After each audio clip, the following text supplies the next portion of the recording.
no tele te pala palo vai tai tai e ka le so fatasi te telefono o te tai no le tapinga la sunga Aisoli Iuli.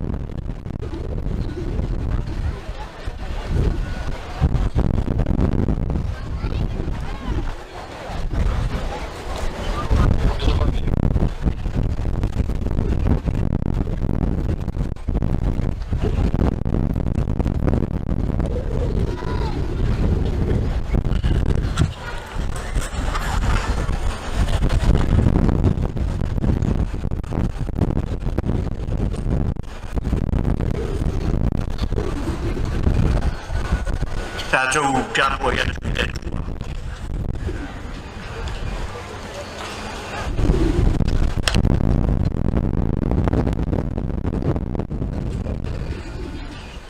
Ape au e un tato per pas.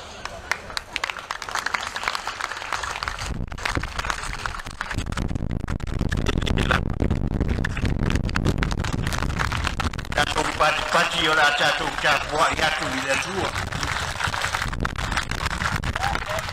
Samoa.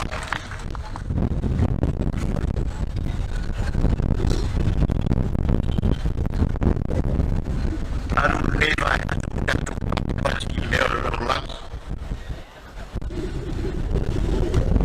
Espera atu pati leo. Samoa.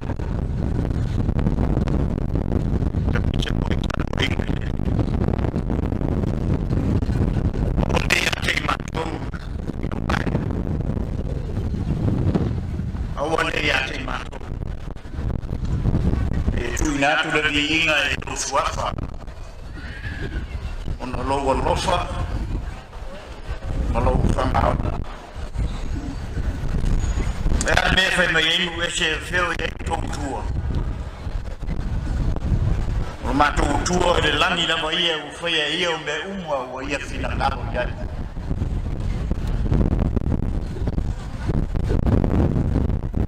o la to puo a rio ma auro ngā luenga lima o tangata e whai mutu e le tautawa e whai mata e le vaai whai takinga e le whalongo whai isu e le songi e whai foi o lato lima e le whitangofi e le savavali o lato pae e le haifu se leo o lato whai e fai e meo tusa mai lato o i lato umo e fatu tua e Israel ue e fatu tua e Iova o i lava o lato sosuani o lato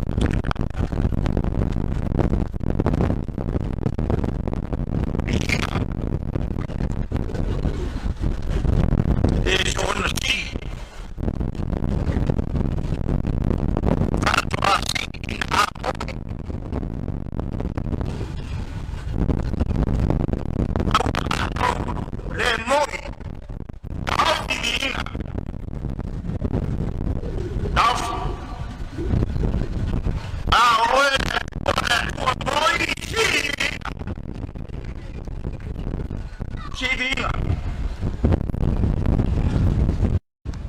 It is so mindful to put right our worship and praise to God, who has a constant love and faithfulness, rather to those non-living idols which have eyes that can't see, artificial ears that never hear us when we ask for our needs. Recalling when some members of the Holy Club came and visited John Wesley while he was dying, reporting how the mission grew and so forth. The only response they got are the words that are still ringing in our hearts today. The best of all is God is with us. Not to us, O Lord, not to us, but to your name give glory. because of your constant love and faithfulness. He comes. He always comes. And he dwells in our midst, Samoa. People of the nation, native of the island, here and everywhere in the world, trust in God. Trust in God.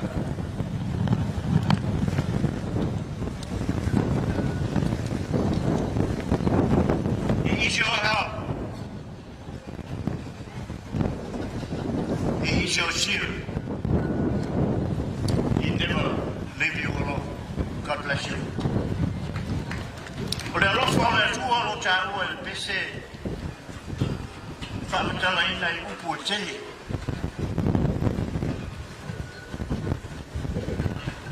Whai bea.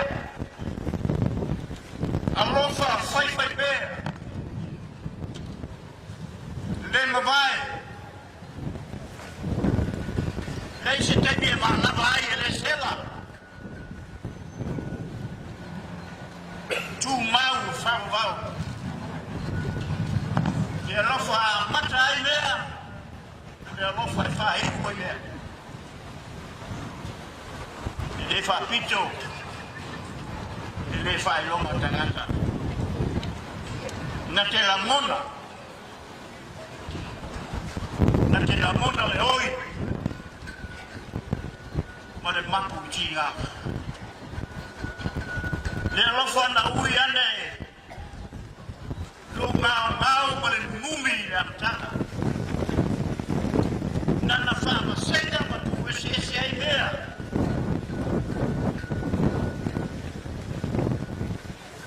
Le alofa na ma whaia tu ese le mana malapa ma pausa. Ele ma sua vai.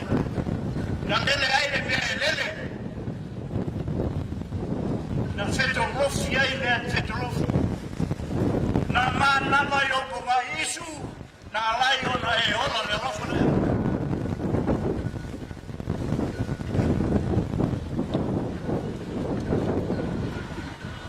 Fai te mata ma tu iai me uma. Lona puanga ngana malana mea rofa. Lona whanua e totino. Lana pula e totino. Lana muanga ngana e whai moa. Mea rofa ia. Nā fukoi le rofa. Nā maru pēta le ai le aki sala. Ai le tuku ai. Awina mai ana wona. Ma whaalia I nā wona le mata lasi ma le mata utia ma le mata ngofia le rofa.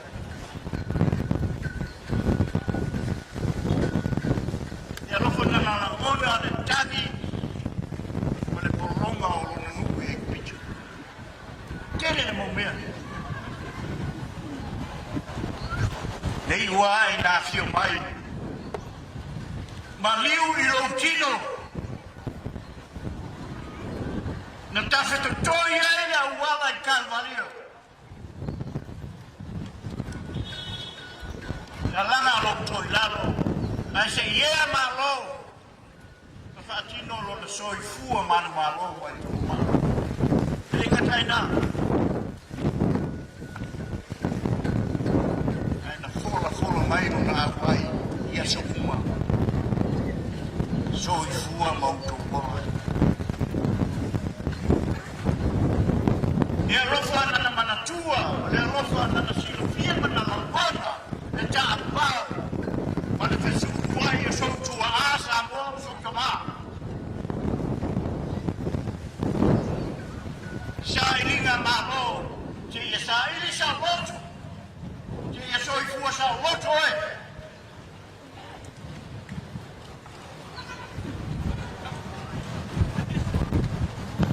Leo te Wale, wala ia na wala au toi komiti o te sama whaere lo tu le. O le upu leo te le fia ai tu lolo whaafonga Samoa. O le upu puu. Aisoli, we fai se lo pupu.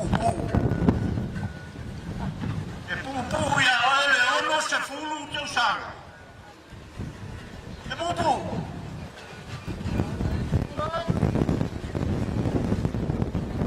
O tau awe fa umi me tau fa pu.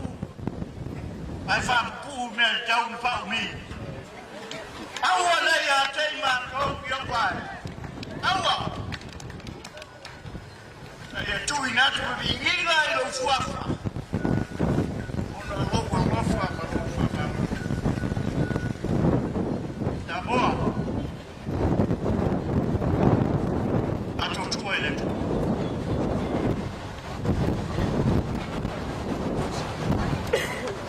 Ato tu ele. Paule la social. Ia foi o longo de tala.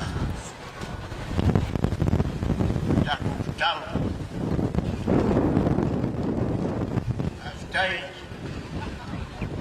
Aftei o alia. O no se fulu teu sana.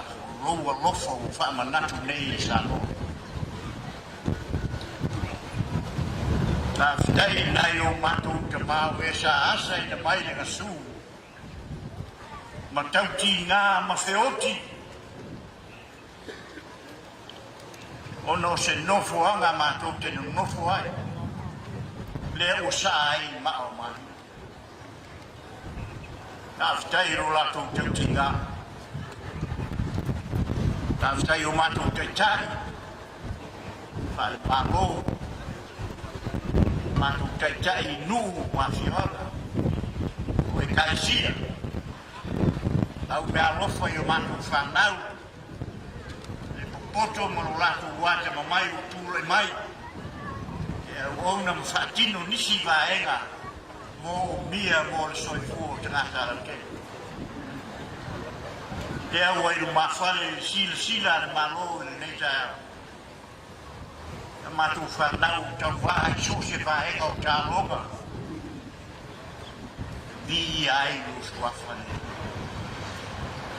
Awani I mātou toi no fo ma vivi I mātou e le moi. E le aiso mātou o lofa.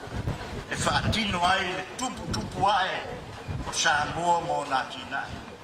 Ai ave ia te oere ni. Tausi ma leo I mātou le asi. Amanuia nai o mātou pitai. Amanuia nai o mātou whanau. Whamanuia le atunu malau karisia. E lo suafa Iesu le alii malo mātou whaola. Amen. Amen.